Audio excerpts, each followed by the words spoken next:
অথচ জুমার দিনটা এত ইম্পর্টেন্ট, এই দিনে দোয়া কবুল হয়। যে কোনো দোয়া আল্লাহর কাছে চাবেন, কবুল হবে। এই দিনে সূরা কাহাফ পড়তে হয়, এই দিনে তাড়াতাড়ি মসজিদে আসতে হয়, গোসল করে সুগন্ধি মেখে সুন্দর কাপড় পরে ইমামের কাছাকাছি এসে বসতে হয়। তাহলে প্রত্যেক কদমে 1 বছরের রোজা, 1 বছরের তাহাজ্জুদের নেকি হয়। খালি যদি বলেন আস্তাগফিরুল্লাহাল্লাযী লা ইলাহা ইল্লা হুয়াল হাইয়ুল কাইয়্যুম ওয়া আতুবু ইলাইহি, 1 সেকেন্ডের মধ্যে আল্লাহ পাক আপনার সমস্ত পাপকে নেকি দিয়ে পরিবর্তন করে দিবেন সব। আস্তাগফিরুল্লাহ, আস্তাগফিরুল্লাহ, আস্তাগফিরুল্লাহ। اللهم أنت السلام ومنك السلام تباركت يا ذا الجلال والإكرام।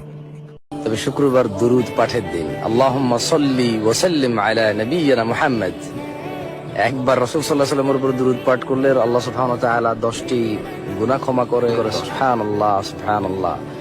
আল্লাহুম্মা সাল্লি ওয়া সাল্লিম আলা নাবিয়্যিনা